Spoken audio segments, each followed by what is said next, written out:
अपनी नई भाभी रमा को आवाज लगाते हुए निशा उसके कमरे तक जा पहुंची। कमरे में रमा एक बड़े शीशे के सामने बैठी थी। रमा को ऐसे बैठा देखकर चुलबुली निशा ने मजाक करते हुए कहा, ये क्या भाभी, किसकी यादों में खोई हो? चलो जल्दी से तैयार हो जाओ, सुबह हो गई है। आपकी सासू माँ यानी मेरी माता श्री आपको रसोई में बुला रही है। निशा अपने ही धुन में लगातार बोली जा रही थी कि तभी उसकी नजर रामा पर गई, जो अपने हाथों से बहते हुए खून को देखकर दर्द से रो रही थी। निशा के पास जाकर देखा तो रामा के गाल पर थप्पड़ के निशान और हाथों पर टूटी चूड़ियों के निशान उसके भाई अजय के किए सारे जुल्म की दास्तान को चीख चीख कर बयां कर रहे थे। निशा ने रामा की तरफ देखा तो रामा उसे देख और भावुक हो गई और निशा का अपना तो पाकर दहाड़े मार कर रोने लगी।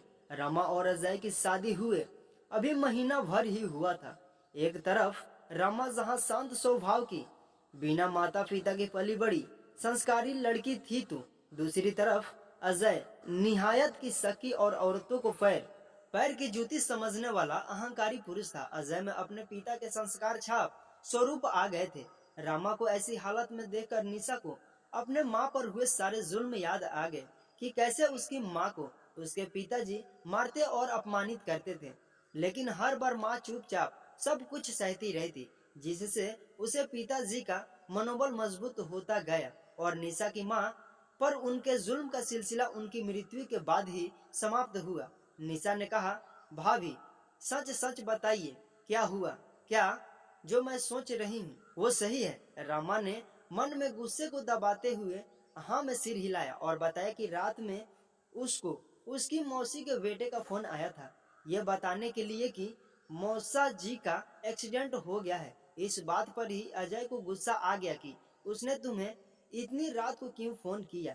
आज के बाद तुम्हारा उससे कोई रिश्ता नहीं। मैंने बहुत समझाने की कोशिश की, लेकिन उन्होंने सीधा हम भाई बहन के रिश्ते पर ही सवाल उठा दिया। निशा ने गुस्से में रमा से कहा, भाभी आपको भाई ने मारा तो आपने पलटकर एक थप्पड़ क्यों नहीं मारा? वहीं उनका हाथ पकड़कर उनको उनकी हद याद दिला देती। पति हैं आपके भगवान या भाग्य विधाता नहीं, जो मन में आएगा करेंगे। आपका मन, आप जिससे चाहे बात करें। जिस रिश्ते में विश्वास नहीं उसका ना होना ही बेहतर है। तब तक दरवाजे पर खड़ी निशा की माँ ने कहा, ये क्या तू रमा को उल्टी सीधी बातें सिखा रही है बेटा? औरतों को तो मर्दों का गुस्सा सहना ही होता है, और अगर हर औरत ऐसा करने लगे तो कभी कोई घर ही नहीं बसेगा। बहू तुम उसकी बातों में मत आना, बावली हो गई है, अभी शादी नहीं हुई ना, तो इसलिए इसको रिश्तों और समाज की समझ नहीं है। जिस दिन समाज की बेड़िया पैरों में पड़ेगी खुद ब खुद रिश्ते निभाने की समझ आ जाएगी। निशा ने कहा, वाह माँ, क्या बात कही आपने। जो गलती आपने की बर्दाश्त करके वही गलती भाभी से भी करने के लिए कह रही हैं। लेकिन आपको एक बात बता दूं, कोई मेरा साथ दे या ना दे, लेकिन मैं किसी भी बेड़ी को इतना मजबूत नहीं होने दूंगी जो मेरे आत्मसम्मान को ठेस पहुंचाए और मुझे कमजोर बनाए। तब रामा ने कहा, दीदी ये समाज ऐसा ही है, इन कमजोर चूड़ियों की तरह ही हम औरतें भी होती हैं, जो चाहे कितनी भी कोशिश कर ले टूटती जरूर है। लेकिन हम समाज में इन्हें पहने बिना रह नहीं सकते, क्योंकि तब हमें समाज जीने नहीं देगा। इसलिए इन्हें उतार कर फेंक नहीं सकते। ये कमजोर चूड़ियां जब हमारे हाथों में सजती है तब हमें समाज में मान सम्मान से जीने का अधिकार मिलता है। तब निशा ने कहा, भाभी चूड़ियां उतार कर फेंकने की जरूरत नहीं, मन की बेड़ियां उतार कर फेंकने की जरूरत है। जब हम औरतें मन से मजबूत होंगी तभी ये समाज भी हमें मजबूत समझेगा, मजबूर नहीं।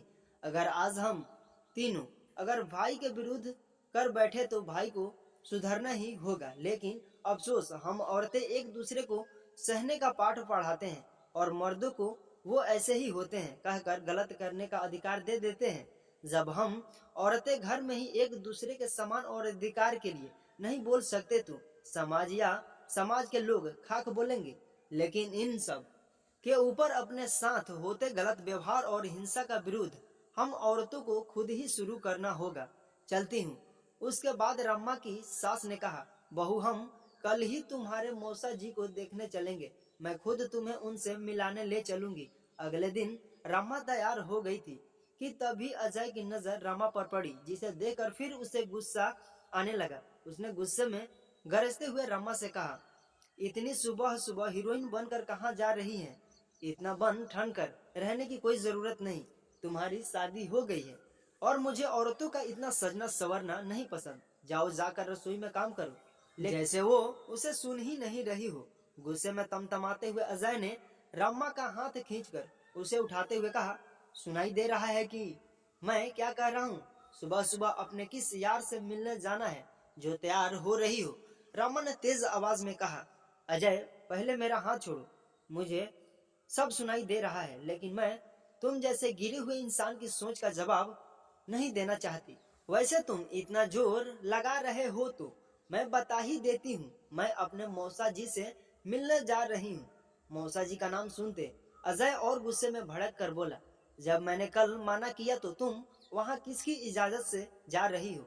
मैंने तुमको कल ही समझा दिया था, तुम्हारा वहाँ से रिश्ता खत्म। अब निकलो कमरे से बाहर। कहते हुए अजय ने रमा को जोर से कमरे के बाहर धक्का दे दिया। लड़खड़ाते हुए गिरती रमा को दरवाजे की चौखट पर उसकी सास ने संभाला और सहारा देकर उसे खड़ा किया। कमरे में घुसी तो गुस्से से अपनी माँ का ताना चेहरा देखकर अजय ने अपनी शर्ट का बटन बंद करते हुए कहा, माँ तुम नहीं जानती इसका चरित्र। ये एक नंबर की चरित्रहीन औरत है। यह अपने मौसा जी के लड़के से देर रात बात करती है। परसों ही मैंने दोनों को रंगे हाथ बात करते हुए पकड़ा और अब उससे मिलने के बहाने बना रही है। तभी अजय की माँ ने दो जोरदार तमाचे उसकी गाल पर दे मारा। अचानक पड़े थप्पड़ से अजय एकदम सकपका गया कि उसकी डरपोक माँ में इतनी हिम्मत कहाँ से आ गई। उसने झलाते हुए कहा, माँ ये क्या है? आपने मुझे मारा क्यों? क्या इस औरत के लिए जो कल की आई हुई है? आप भूल गई कि मैं आपका बेटा हूँ। तब अजय की माँ ने गुस्से में बोला, खबरदार, अगर उसे कल की आई औरत कहा तो वो मेरी बहू, तुम्हारी पत्नी और इस घर का गुरूर है, समझे? जितना हक तुम्हारा मेरा हम सबका इस घर पर है, उतना ही हक उसका भी इस घर पर है। सामाजिक और कानूनी दोनों नजरिए से रही बात तुम्हारा मेरा बेटा होने की, तो मुझे आज तुम्हें अपना बेटा कहते हुए शर्म आ रही है और खुद पर भी कि मैं तुम्हें औरतों का सम्मान करने के संस्कार देने में असफल रही। आज तुम्हारे अंदर मैंने तुम्हारे पिताजी की छवि देखी, जिनके मेरे जिंदगी से चले जाने का दुख नहीं बल्कि खुशी है, क्योंकि मैं अब आजाद हो गई उनकी बेड़ियों से। मैं नहीं चाहती कि तुम्हारे लिए भी रमा यही सोचे, क्योंकि जिन पति पत्नी के रिश्ते में प्यार, विश्वास और सम्मान नहीं रहता, उन्हें निभाना एक औरत की मजबूरी बन जाए, वहाँ ऐसे पति का सम्मान तो खत्म होता ही है, साथ ही साथ उसके ना रहने पर उसे कोई दुख भी नहीं होता। तुम्हें अपने पिताजी का व्यवहार खराब लगता था क्योंकि बात तुम्हारे माँ की थी, तो अब तुम खुद वही गलती क्यों कर रहे हो? बेटा, अपनी पत्नी का सम्मान करना और उस पर विश्वास करना सीखो, क्योंकि आखिरी दम तक पति पत्नी ही एक दूसरे के काम आते हैं।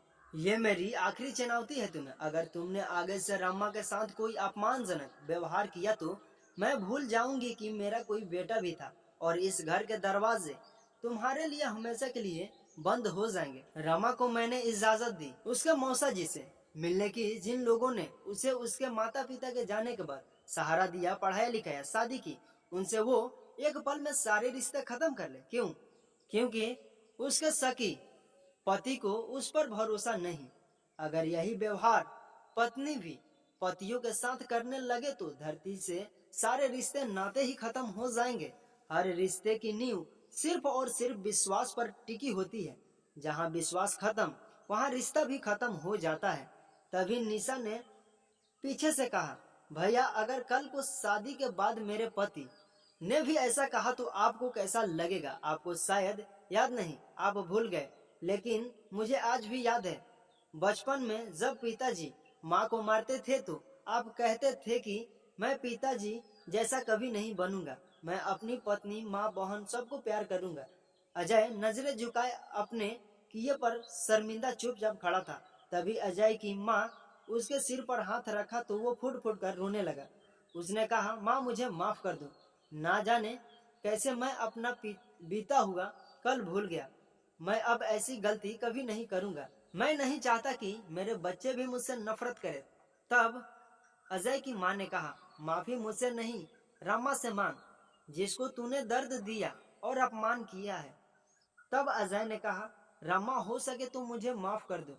चलो मैं तुम्हारे साथ चलूंगा मौसा जी से मिलने। मैं भूल गया था। रामा ने अपना दर्द भूल अपने पति को माफ कर दिया और अजय के साथ मौसा जी से मिलने चली गई। कहानी का सार सिर्फ इतना है कि अगर हम औरतें एक दूसरे का साथ देने लगे तो कभी कोई पुरुष घर या बाहर कहीं भी हमारा अपमान नहीं कर पाएगा। हम औरतों को आसानी से कमजोर कह दिया जाता है। हमारी चूड़ियों को हमारी मजबूरियां या बेड़ियां बताया जाता है, लेकिन सच तो यह है कि हमारा मन बेड़ियों में बंधा है, सामाजिक और पारिवारिक दबाव में, जिन्हें हमें उतार फेंकने की जरूरत है अपने सम्मान और अधिकारों की रक्षा के लिए। आशा है कि ये कहानी आपको पसंद आई हो। ऐसी कहानियां सुनने के लिए हमारे चैनल को सब्सक्राइब करें। थैंक यू दोस्तों इस वीडियो को पूरा देखने के लिए।